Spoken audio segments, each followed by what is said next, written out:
Hello students, मैं Vijay Bansal, math lecturer, Haryana education department से। आज हम अपना फोर्थ चैप्टर करेंगे। फोर्थ चैप्टर जैसे नाम से ही क्लियर है इसका, नाइन्थ क्लास का दो चरों वाले रैखिक समीकरण। इसमें हम दो चरों वाले रैखिक समीकरण की बात करेंगे। सबसे पहले हमें कुछ शब्दों के बारे में क्लियर हो जाना चाहिए। जैसे इस चैप्टर का नाम है दो चरों वाला रैखिक समीकरण, ठीक है। यहाँ हमें हर शब्द का जो अर्थ है वो हमारे दिमाग में क्लियर होना चाहिए, ठीक है। दो बार मतलब आप समझते हैं और वाले वाला का मतलब समझते हैं। मेन बात यहाँ पर आती है चर, रैखिक और समीकरण। हम किसको कहेंगे? चर हमारे पास हमारे वो वेरिएबल कहें, उन संख्याओं को या उन को कहा जाता है। ऐसे शब्द जो हम सब मैथ के अंदर यूज़ करते हैं अपने बीजगणित के रूप के अंदर। जैसे आप पहले जो यूज़ किए जाते थे क ख ग अ ब, ये शब्द यूज़ किए जाते थे। आजकल हम यूज़ करते हैं एक्स वाई, ठीक है ना, ए बी, इस तरह के शब्द। ये चर राशि हैं जो बदलती रहती हैं, ठीक है, जिनका मान अलग अलग ग्रुपों के अंदर अलग अलग हो सकता है। अगर कोई एक चर वाली रैखिक समीकरण है तो उसका जो एक्स का मान है वो फिक्स है, हमें क्लियर है कि वो कितना होगा, उसको बदला नहीं जा सकता, ठीक है। लेकिन अगर दो चरों वाली रैखिक समीकरण है और एक समीकरण है तो एक समीकरण के हजारों आंसर हो सकते हैं, हजारों उत्तर हो सकते हैं। लेकिन अगर उसका दूसरी समीकरण के साथ हम संबंध बनाने की कोशिश करते हैं तो उनके बीच में आपस में कॉमन कितने हो सकते हैं, वो संबंधों पर बात डिपेंड करती है, जिसके बारे में हम 10th क्लास के अंदर स्टडी करेंगे, ठीक है। यहाँ चर की हम बात करते हैं। जैसे आपने रैखिक समीकरणें जरूर हल की होंगी अपनी 8th क्लास तक, ठीक है। आप कुछ रैखिक समीकरणों के बारे में अगर सोचें तो आपको याद आ रही होंगी। आप देखिए, अपनी अपनी कॉपी पर नोट करें, अपनी तरफ से कोई भी लिखें दो चार समीकरणें। x+6, 2x+4, 5x+3, ठीक है। यहाँ हमें एक बात का खास ध्यान रखना है, ये जो मैंने लिख दिए ये बहुपद हैं। अब हम 9th क्लास के सेकंड चैप्टर में ही पढ़ चुके हैं, ठीक है। ये हमारे बहुपद हैं क्योंकि इनके बराबर कुछ नहीं दिया गया। जब इनके बराबर कुछ दे दिया जाता है, ठीक है, बराबर में कुछ मान दे दिया गया, बराबर के निशान का प्रयोग कर लिया गया, तब ये जो हमारे पास, मान लीजिए 0 ही लिख देता हूँ मैं यहाँ पर, ठीक है। तो ये क्या बन गया अब हमारी समीकरण। मैंने वहाँ पर चर शब्द के बारे में बताया। चर हमारा यहाँ पर क्या है, एक्स। क्योंकि ये एक चर वाली रैखिक समीकरण है तो इसलिए इसका जो आंसर है वो सभी का फिक्स है। आप 8वीं क्लास तक इनके अपने सेकंड चैप्टर के अंदर बहुत प्रैक्टिस कर चुके हैं इसकी, ठीक है। और ये सिंपल हमारी बहुपद रहती हैं अगर बराबर में कुछ बराबर के निशान का प्रयोग नहीं हुआ। अगर बराबर के निशान का प्रयोग हो गया तो ये हमारी समीकरण बन गई है, ठीक। अब हम समीकरण के बाद क्या बात करते हैं, हमने किसके अंदर शब्द प्रयोग करते हैं, रैखिक। रैखिक, आप इन चीज़ों के बारे में अपने सेकंड चैप्टर के अंदर बहुपद के अंदर पढ़ चुके हैं बाकायदा। रैखिक जिसकी घात एक हो, सबसे बड़ी घात, क्योंकि इसके अंदर जो एक्स की घात कुछ नहीं दी गई, मतलब एक है, ठीक है। ना एक से कम हो ना एक से ज़्यादा हो, तो वो रैखिक समीकरण कहलाएंगे हमारी।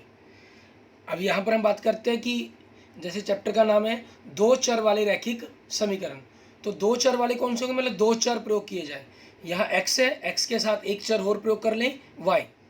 उस तरीके से समीकरणें लिखनी है आपको, मतलब बराबर के निशान का प्रयोग करते हुए, ठीक है। लिखिए अपनी तरफ से कॉपी पर कुछ या मैसेज करें मुझे, ठीक है, कमेंट बॉक्स के अंदर। आपको पद देखते हैं आप कितना सही कर रहे हैं, बिल्कुल सही। आप ऐसे कुछ भी लिख सकते हैं, 2x+3y+4 बराबर में 0, ठीक है। कुछ लिख रहे हैं x+-2 बराबर में 0, ठीक है। ये सारी आपकी दो चर वाली रैखिक समीकरणें हैं, ठीक है। इन समीकरणों के बारे में बात करते हैं हम।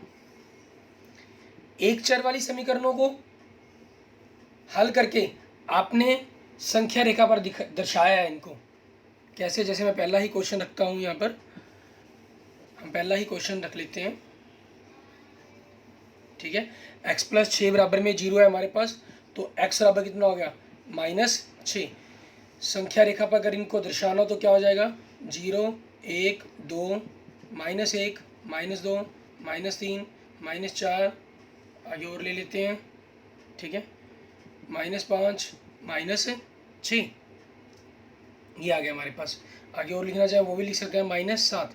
x बराबर -6 है तो सिर्फ ये सिंपल बिंदु, ठीक है, ये हमारे पास इसका ग्राफ हो गया x + 6 बराबर में 0। इस समीकरण को हमने यहाँ पर दर्शा दिया संख्या रेखा के ऊपर। अब अगर ये दो चर वाली समीकरण हो, x + y बराबर में 0 या x + y बराबर में 2 मान लीजिए, ठीक है, तो इसको बनाने के लिए अब दो चर वाली समीकरण है, ठीक है, तो हमें दो चर संख्या रेखा पर जब इनको दर्शाना हो तो संख्या रेखा एक नहीं बनेगी, संख्या रेखाएं दो बनेगी, एक x अक्ष की बनेगी, एक y अक्ष की, क्योंकि ये हमने जो बनाई ये x अक्ष की बना दी हमने, ठीक है। अब दोनों ही रेखाओं को, मान लीजिए x अक्ष की है, ये y अक्ष की है, दोनों ही रेखाओं को मैं अगर आपस में समानांतर रखने की कोशिश करूं तो उनके बीच के बीच में संबंध नहीं बना पाएंगे। तो फिर मैथमेटिकल इनको क्या किया कि इनकी रिप्रेजेंटेशन जो बनाई गई वो इस तरीके से की गई, वो देखते हैं। यहाँ हम जनरल बेसिक बातें कर रहे हैं सभी अभी फ़िलहाल, फिर हम किस प्रकार से इनको सॉल्व करेंगे, कैसे इनकी समीकरणें बनाई जाती हैं, उन पर विचार करेंगे। इसके लिए क्या किया गया, आपके दो चर वाले रैखिक समीकरण बनाए गए, का ग्राफ हम किस प्रकार से बनाते हैं। इसके अंदर आप 9th क्लास में ही 3rd चैप्टर में वाक़ायदा पढ़ चुके हैं इस चीज़ के बारे में, ठीक है, बिंदुओं को, निर्देशांकों को दर्शाना। थोड़ा सा हम यहाँ पर बात दोबारा करते हैं। ये हमारा x अक्ष हो गया और ये y अक्ष, ये आपस में चारों के कहीं एक प्रकार से जो लाइनें बन गई हैं, चार कोण बन गए हैं, ये चारों आपस में जो कोण है उनका मान 90 डिग्री होता है। इस तरफ हम x प्लस के मान लेते हैं, इस तरफ हम x माइनस के, ऊपर y प्लस के मान लिखे जाते हैं और नीचे y माइनस के। आप 3rd चैप्टर में पढ़ चुके हैं, जो निर्देशांक लिखे जाते हैं वो x y की फॉर्म में लिखे जाते हैं। x को भुज कहते हैं और y को कोटि। पहला मान x का होता है, दूसरा मान y का। कोई बिंदु यहाँ पर है इसके अंदर, तो x में कौन सा मान है यहाँ पर, प्लस का, और y में कौन सा मान है, प्लस का। मीन्स पहले चतुर्थांश में क्या आएगा, इसको प्रथम चतुर्थांश, द्वितीय चतुर्थांश, तृतीय, चतुर्थ, ठीक है। ये एंटी क्लॉकवाइज डायरेक्शंस के अंदर चलते हैं सिस्टम, क्योंकि पहले क्लॉक का सिस्टम नहीं था, पहले चक्की सिस्टम जो हुआ करता था, हम यूँ कह रहे थे चक्की की दिशा में, ठीक है ना। पुराने समय के अंदर ये चक्की की दिशा के अनुसार चतुर्थांश लिए गए हैं। लेने को आज हम इसको फर्स्ट, इसको सेकंड कर सकते थे कि क्योंकि घड़ी की दिशा में हम क्लॉकवाइज और एंटी क्लॉकवाइज की बात करते हैं। ये जो दिशा है हमारी वो एंटी क्लॉकवाइज दिशा के अंदर चतुर्थांश बनाए जाएंगे, first, second, third and fourth. प्रथम चतुर्थांश, द्वितीय चतुर्थांश, तृतीय चतुर्थांश और चतुर्थ चतुर्थांश। अब बाकायदा पढ़ भी चुके हैं इसको 3rd चैप्टर के अंदर। यहाँ देखिए x का मान माइनस का है और y प्लस का, तो इसके अंदर वो निर्देशांक आएंगे जिनका माइनस प्लस के होंगे। और तृतीय चतुर्थांश में देखें x माइनस y माइनस, तो यहाँ पर माइनस माइनस वाले आएंगे और यहाँ पर प्लस और माइनस वाले। जो बिंदु x अक्ष के ऊपर होगा इसकी जो लाइन है वो y बराबर 0 होती है। ये y बराबर 0 का ग्राफ है एक प्रकार का, हम क्या यूँ कह सकते हैं। और जो ये लाइन है इसके पूरी लाइन के लिए x 0 होता है, तो ये पूरी लाइन आपकी यहाँ लिख दें, यहाँ लिख दें, बिंदु को कहीं भी लगा सकते हैं क्योंकि जनरल बिंदु है ये आपका, ठीक है ना। x बराबर 0, ये पूरा का पूरा पॉइंट बिंदु बन जाता है, y अक्ष बन जाता है, ठीक है। और जहाँ पर ये बिंदु आपस में बीच में काट रहे हैं इसको हम मूल बिंदु कहते हैं, ठीक। इन सारे स्ट्रक्चर से हम इन चीज़ों को बनाना सीखते हैं कि किस प्रकार से हम ना ये काम करेंगे। इन्हीं चीज़ों पर आप छोटे छोटे क्वेश्चंस आपको एग्ज़ाम में बड़े आते हैं। मूल बिंदु के निर्देशांक बताएं, ठीक है। आपको 4 ऑप्शन दे दिए गए, x0, 0y, xy, 0 0, ठीक है। मूल बिंदु के निर्देशांक क्या होंगे, 0 0, क्योंकि x का मान भी 0 होता है, यहाँ पर y का मान भी 0 होता है। कोई बिंदु x अक्ष के ऊपर है यहाँ, ठीक है, या यही लगा लीजिए चाहे, तो उसके निर्देशांक क्या होंगे, x अक्ष के ऊपर है तो उसका x का मान कुछ ना कुछ है, चाहे बिंदु यहाँ पर है उसका x का मान 2 3 4 5 कुछ ना कुछ है, लेकिन y का मान क्या होगा उसका 0, तो उसके निर्देशांक क्या हो जाएंगे x0। एक तीसरा क्वेश्चन बनता है, यहाँ से हम ऑब्जेक्टिव क्वेश्चन बनाते हैं कि अगर कोई बिंदु y अक्ष के ऊपर है, जैसे मान लीजिए यही बिंदु है, यहाँ पर क्या है, y का मान कुछ ना कुछ है, मान लीजिए 1 2 3 4 या 1 2 या यहीं से 1, ठीक है, या 10, कुछ ना कुछ y का मान है, लेकिन x का मान क्या है यहाँ पर 0 पूरी लाइन के लिए, तो इसके निर्देशांक क्या होंगे 0y। और जिसके निर्देशांक x y होंगे, मतलब x और y दोनों में से कोई भी 0 नहीं होगा, तो वो इन चारों चतुर्थांश में कहीं भी हो सकता है, कहीं भी, ठीक है।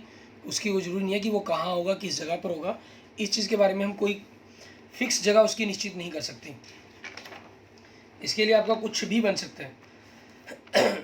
इन्हीं क्वेश्चनों पर हम देखते हैं, थोड़ी सी क्वेश्चंस की बात करते हैं। आपका ऑब्जेक्टिव प्रश्न लिखे हुए हैं, मैंने पहला क्वेश्चन देखें, समीकरण ax plus b y plus c बराबर 0 के धनात्मक हल सदैव निम्नलिखित में से स्थित होते हैं।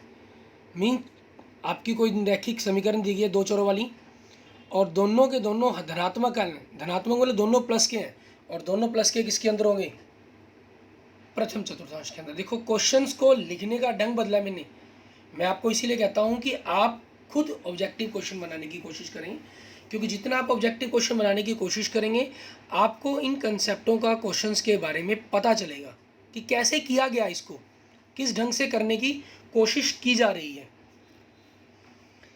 अगला देखें, ये मैं आपसे डिस्कस कर चुका हूँ, एक्स अक्ष पर स्थित किसी बिंदु का रूप होता है, एक्स अक्ष के ऊपर है तो उसका कोई ना कोई मान ये हो जाएगा x0, ठीक है, क्योंकि y का मान 0 होगा उसका। अगला तीसरा क्वेश्चन देखें, y बराबर x मीन्स x और y दोनों के मान बराबर हैं, स्थित किसी बिंदु का रूप होता है, दोनों के मान बराबर हैं, तो इसमें देखिए 0a बराबर नहीं है, a0 बराबर नहीं है, a माइनस ए, मान बराबर है लेकिन ऋणात्मक का अंतर आ गया, एक धनात्मक है ऋणात्मक है, तो सही आंसर क्या हो जाएगा a मीन्स x का मान भी a होगा और y का मान भी a होगा। ऐसे ही हम अपना अगला क्वेश्चन देखते हैं, क्वेश्चन नंबर 4 देखें, रैखिक समीकरण 2x प्लस 5y बराबर 7 एक अद्वितीय हल है यदि x और y हैं, क्या ना, एक अद्वितीय हल होगा यदि x और y आपस में क्या होंगी, प्रकर संख्याएं होंगी, धनात्मक संख्याएं होंगी, वास्तविक संख्याएं होंगी, परिमेय संख्याएं होंगी।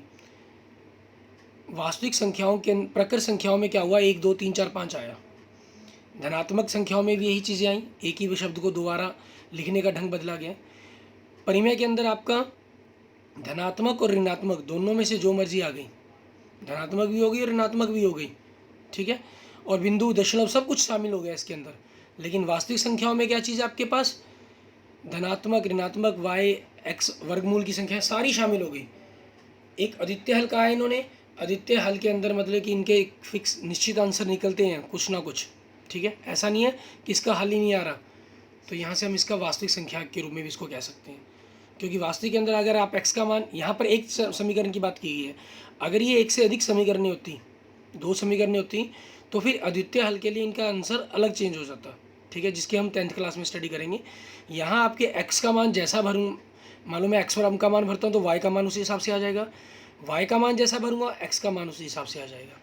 अगर आप परिमेय संख्या के रूप में तो परिमेय के रूप में आएगा, अपरिमेय के रूप में भरेंगे तो अपरिमेय के रूप में हमारे पास आंसर आएगा, ठीक है।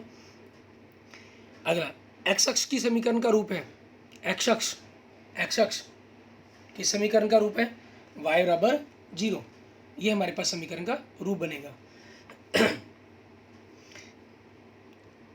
बड़ा अच्छा क्वेश्चन, यदि हम एक किसी रैखिक समीकरण को एक शून्यतर संख्या से गुना करें या भाग दें तो उस रैखिक समीकरण का हल, मतलब कोई रैखिक समीकरण आपके पास एक चर वाली भी हो सकती है, 2 चर वाली भी हो सकती है, 3 चर वाली भी हो सकती है। एक चर वाली आपने 8वीं क्लास तक पढ़ी है, 2 चर वाली आप 9th में शुरू कर रहे हैं और 10th में इनके ऊपर बारे में और पढ़ेंगे, 3 चर वाली समीकरण के बारे में आप 11वीं 12वीं कक्षा के अंदर मैथ में पढ़ेंगे। के अंदर बदल जाता है, वही रहता है, केवल गुणों की स्थिति में बदल जाता है, केवल भाग की स्थिति में बदल जाता है, ये क्या है, वही रहता है। मीन्स दोनों तरफ क्योंकि समीकरण है, आप दोनों तरफ किसी भी संख्या से गुना करें भाग करें, ठीक है, तो उस पर कोई इफेक्ट नहीं पड़ेगा। इसी तरह से कोई भी संख्या उसके अंदर घटाएं या जोड़ें, ठीक है, तो भी संख्या पर कोई भी प्रभाव नहीं पड़ेगा, वो संख्या वैसे की वैसे ही रहेगी। जो एक चर वाली रैखिक समीकरण है उसके जो हल है वो एक व अद्वितीय ही होते हैं। दो चर वाली जो रैखिक समीकरण होती हैं, ठीक है, जो दो चर वाली रैखिक समीकरण होती है कैसे, जैसे हमारा ये एग्जांपल हो गया 2x + 3y + 7 = 0।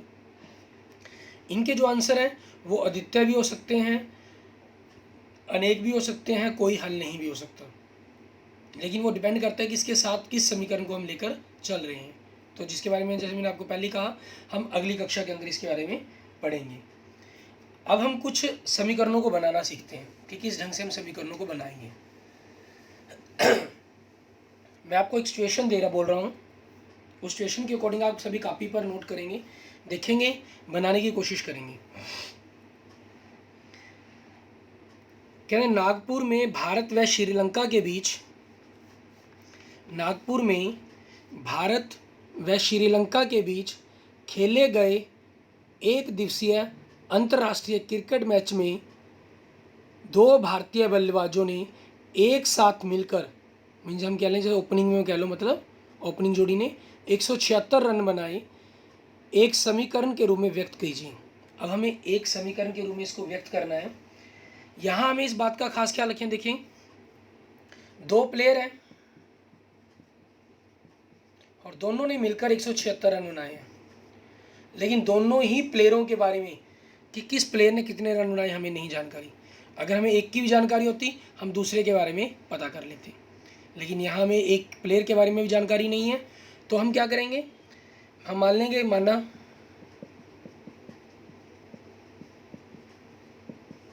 पहले खिलाड़ी ने रन बनाई x, माना दूसरे खिलाड़ी ने रन बनाए y। यहाँ हम दो अज्ञात क्यों पता कर रहे हैं, मीन्स दो चर क्यों ज्ञात माने हमने, क्योंकि आपको दो प्लेयरों की बात की गई और दोनों के बारे में आपको पता नहीं है। 8वीं क्लास में जो एक चर वाली समीकरण थी आपने 6th क्लास में बनाना सीखा था, उसमें आपको कैसे थे क्वेश्चन, एक संख्या में अगर मैं 5 जोड़ता हूँ तो मुझे 25 प्राप्त होता है, संख्या ज्ञात कीजिए। संख्या एक ही थी हमारे पास, ठीक है, तो आप संख्या x मानते थे, उसमें 5 जोड़ा गया प्रश्नानुसार, x + 5 बराबर में संख्या क्या आ गई 25, आप x + 5 बराबर 25 लिख देते थे। यहाँ दो चरों की बात की गई है कि दो प्लेयर हैं और दोनों के रन हमें दिए, दोनों के रनों का जोड़ दिया गया, स्कोर का अंक कितने उन्होंने रन बनाए। तो अब हम क्या करेंगे, प्रश्नानुसार दोनों का जोड़, दोनों ने मिलकर बनाए कितने 176, ये हमारे पास हमारी समीकरण बन गई, ठीक है। ऐसी ही हम और समीकरण देखते हैं, बनाने की कोशिश करते हैं।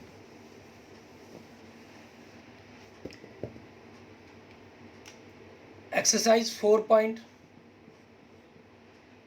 के अंदर आपके पास ये पहला क्वेश्चन, एक नोटबुक की कीमत एक कलम की कीमत से 2 गुनी है। एक नोटबुक की कीमत एक कलम की कीमत से 2 गुनी है। इस कथन को निरूपित करने के लिए दो चरों वाला एक रैखिक समीकरण लिखिए। अब नोटबुक की कीमत और कलम की कीमत की बात की है इन्होंने। सबसे पहले दो चीज़ें अलग अलग चीज़ें हैं, तो हम दोनों की ही मान लेते हैं। माना एक नोटबुक की कीमत ₹1 है, माना एक कलम की कीमत ₹Y, ठीक है। अब हमें देखेंगे, हम प्रश्नानुसार लिखेंगे कि हमें प्रश्न के अंदर कहा क्या गया है। प्रश्नानुसार क्या कहा क्वेश्चन में, देखो दोबारा पढ़ें।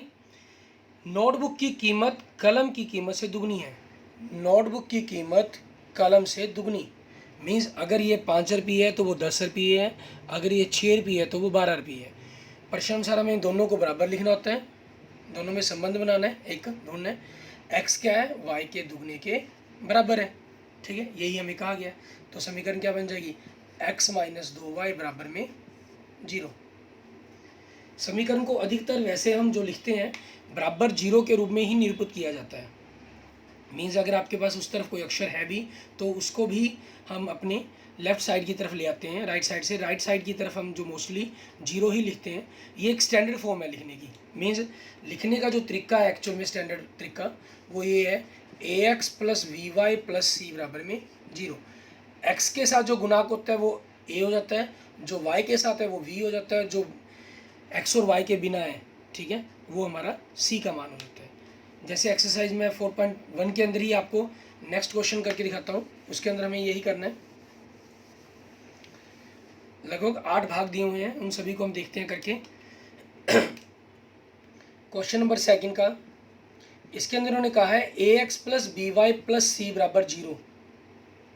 ठीक है, निम्नलिखित समीकरणों को इस रूप में व्यक्त कीजिए। पहले तो सबसे पहले इस रूप में लिखना है आपको, उसके बाद प्रत्येक स्थिति में ए बी सी का मान ज्ञात करना है। पहला आपको ये दिया गया 2x प्लस 3y बराबर में 9.35 बार।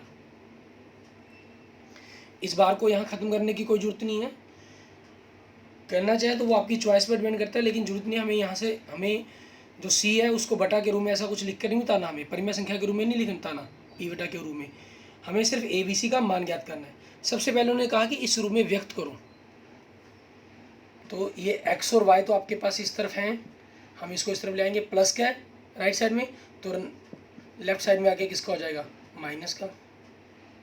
हो गया आपका ये रूप। ठीक है, अब a x plus b y plus c बराबर जीरो से तुलना करने पर,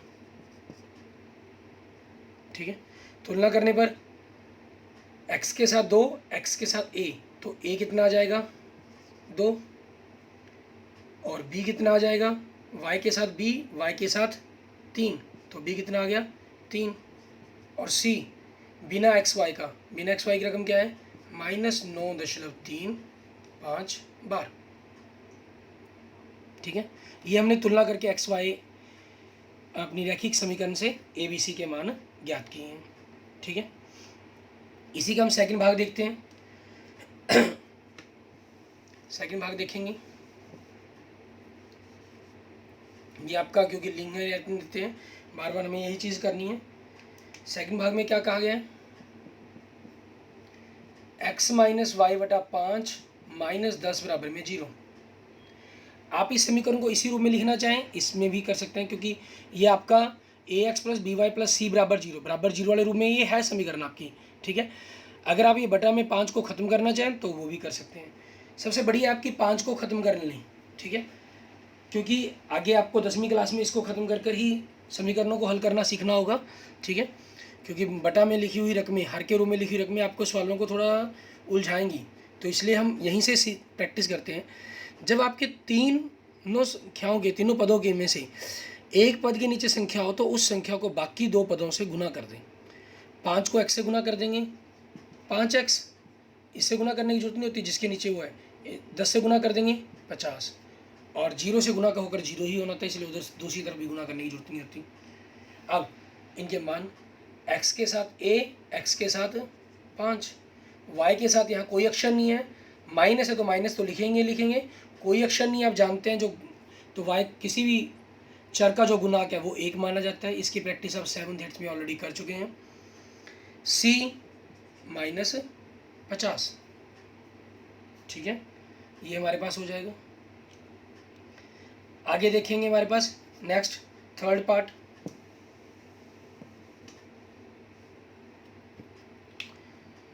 थर्ड पार्ट देखें, समीकरण दी गई आपको -2x प्लस 3y बराबर में 6।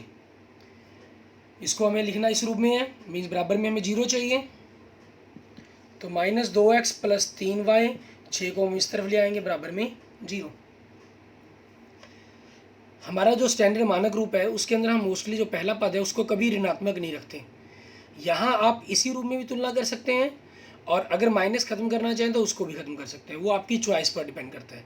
हम यहाँ पर क्या कर रहे हैं, इसको इसी रूप के अंदर तुलना कर कर आपको बता रहा हूँ मैं। -2 y के साथ 3 और बिना एक्स वाई का -6। और अगर आप इस रूप को बदल देते तो क्या होता है, माइनस के सारे निशान बदल जाते हैं। ये माइनस है, प्लस हो गया, ये प्लस माइनस हो जाएगा और ये माइनस प्लस हो जाएगा। तो आपके जो यहाँ आंसर के अंदर निशान है वो भी बदल जाएंगे। ठीक है, आप इस रूप में लिखेंगे तब भी ठीक है, इस रूप में लिखेंगे तब भी ठीक है। लेकिन कई बार आपको ऑप्शनल क्वेश्चन बन जाए तो वहाँ हमें ध्यान रखना होगा। ठीक है, मान लो आपको ऑप्शन के पहले नंबर तो आपको माइनस, जैसे मान लीजिए पूछा गया कि x का ही गुणांक बताओ कितना है। ठीक है, तो आपको यहाँ से गुणांक पूछा गया तो सिंपल आपने इसी समीकरण से देखना उसको, आगे आपने सॉल्व भी नहीं किया उसको। -2 यहाँ से दिखा जाएगा। अगर वो कहता है इससे तुलना कर कर a का मान ज्ञात करो, ठीक है, तो आपके पास फर्स्टली तो एक ही ऑप्शन मिलेगा, या तो -2 या 2, तो वही आपका आंसर हो जाएगा। बाई चांस आपको दोनों ऑप्शन भी मिल गए, ऐसा मान लेते हैं, तो आपका ये जो आंसर बनेगा वो -2 बनेगा। ठीक है, क्योंकि दिए हुए रूप को हमने सिर्फ इस रूप में बदला और उसके अकॉर्डिंग हमने इसके x का जो कोफिशिएंट है, गुणांक है, उसका मान हम बताएंगे। ठीक है, नेक्स्ट हम देखते हैं आगे क्वेश्चन फर्स्ट का 4th पार्ट।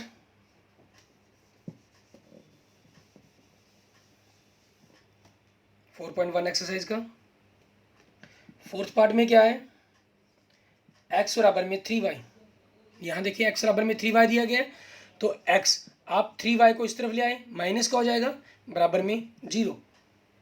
आपके पास ax वाली रकम है, y वाली रकम है, बिना c वाली रकम नहीं है ना, तो वो लिखनी पड़ेगी आपको यहाँ पर, ताकि आप तुलना करने में थोड़ा सा स्टैंडर्ड रहे। x -3y + 0 बराबर में 0। अच्छा, ये माइनस प्लस की एक आपकी कभी गलती नहीं होगी, अगर आप छोटा सा काम और कर पाते हैं तो। नहीं कर पाते हैं तब भी कोई दिक्कत नहीं है, कर पाएँ। जैसे हमारे इस रूप के अंदर लिखने के लिए कहा गया तो इसको इसी रूप में लिख रहे हैं, x प्लस इस -3 को हमने इसके साथ कर दिया, +0 बराबर में 0। आपके पास जो x माइनस प्लस की जो गलती के चांस है वो 0 हो जाएंगे। x का यहाँ गुना कितना है 1, y का कितना है -3 और c कितना है आपका 0। क्लियर बेटे। अब हम अपना नेक्स्ट देखते हैं, अगला 5वां भाग इसका। हमारे पास 5वें भाग में देखें 2x - 5y दिया गया। हमने 2x 5y को हम इस तरफ ले आएंगे, बराबर में 0, क्योंकि माइनस का था। फिर हमें जो दिए गए रूप के अंदर व्यक्त करने के लिए c का रूप लिखेंगे, वो नहीं है हमारे पास तो 0 लिख दिया हमने।